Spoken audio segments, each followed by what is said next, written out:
What if I told you that the very fabric of reality, the solid world you touch and see, is not what it appears to be? What if the most advanced scientific discoveries of our time are leading us back to a secret understood by ancient sages thousands of years ago?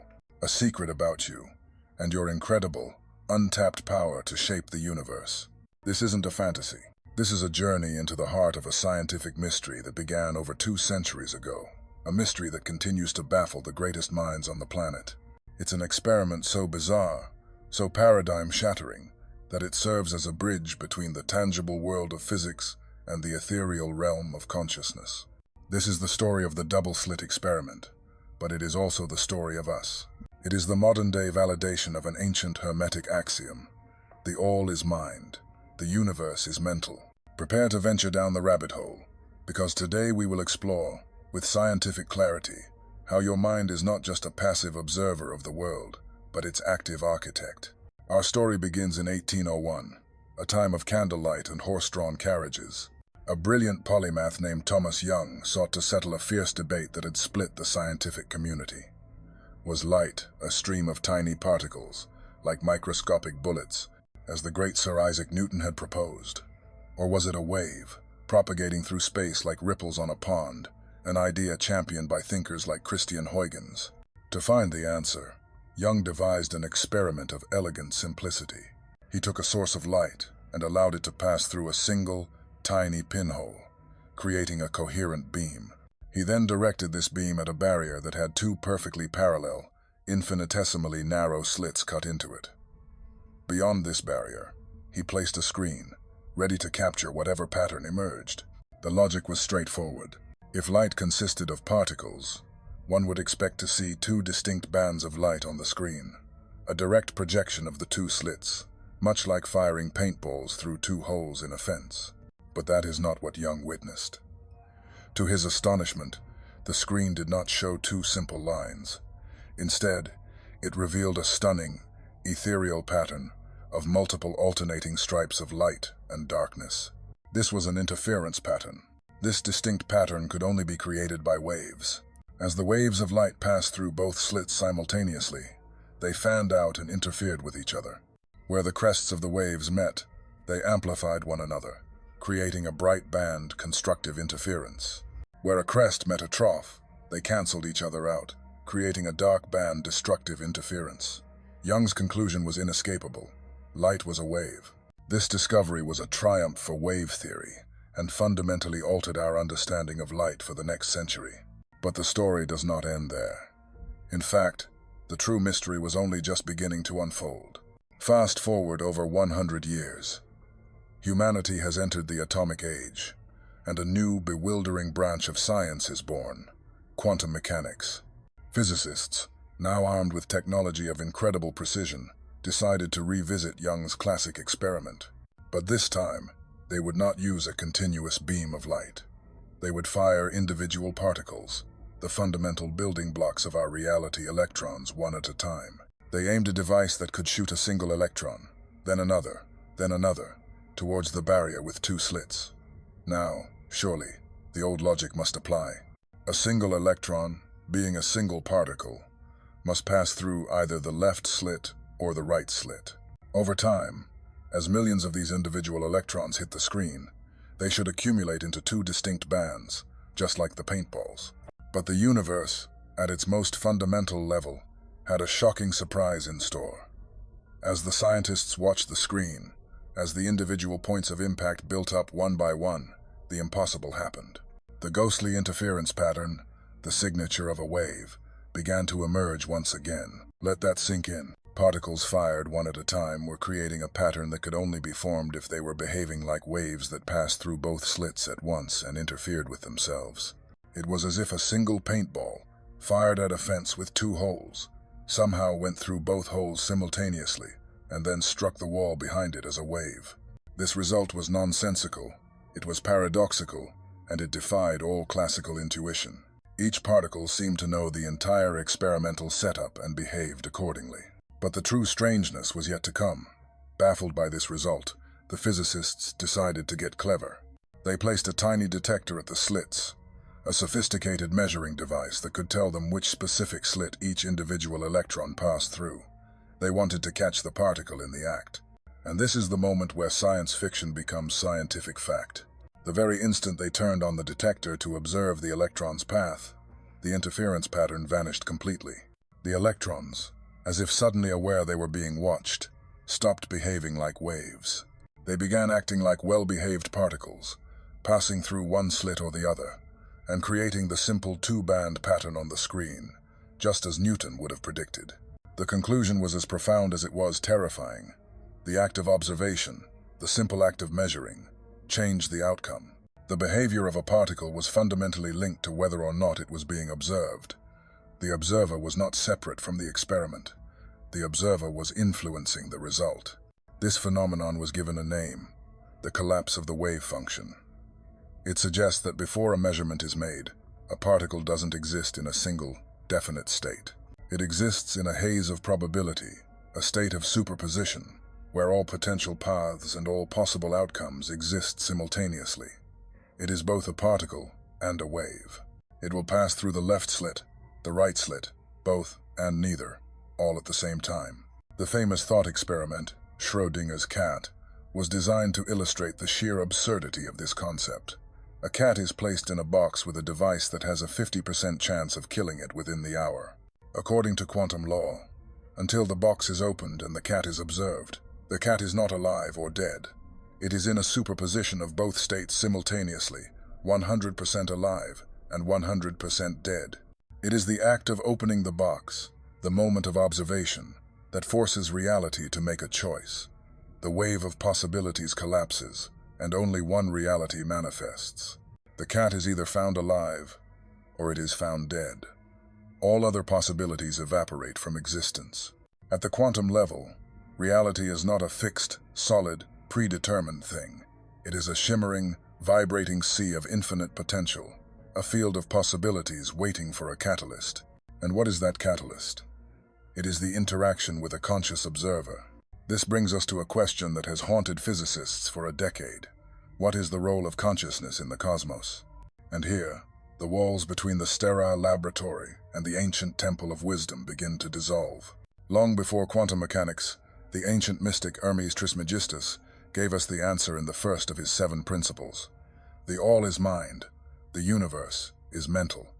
This principle states that consciousness is not some accidental byproduct of complex matter in the brain.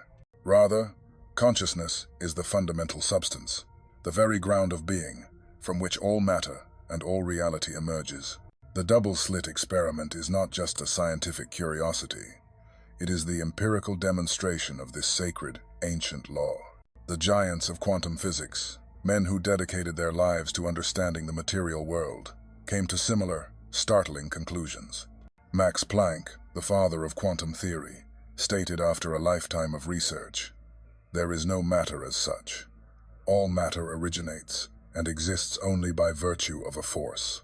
We must assume behind this force the existence of a conscious and intelligent mind.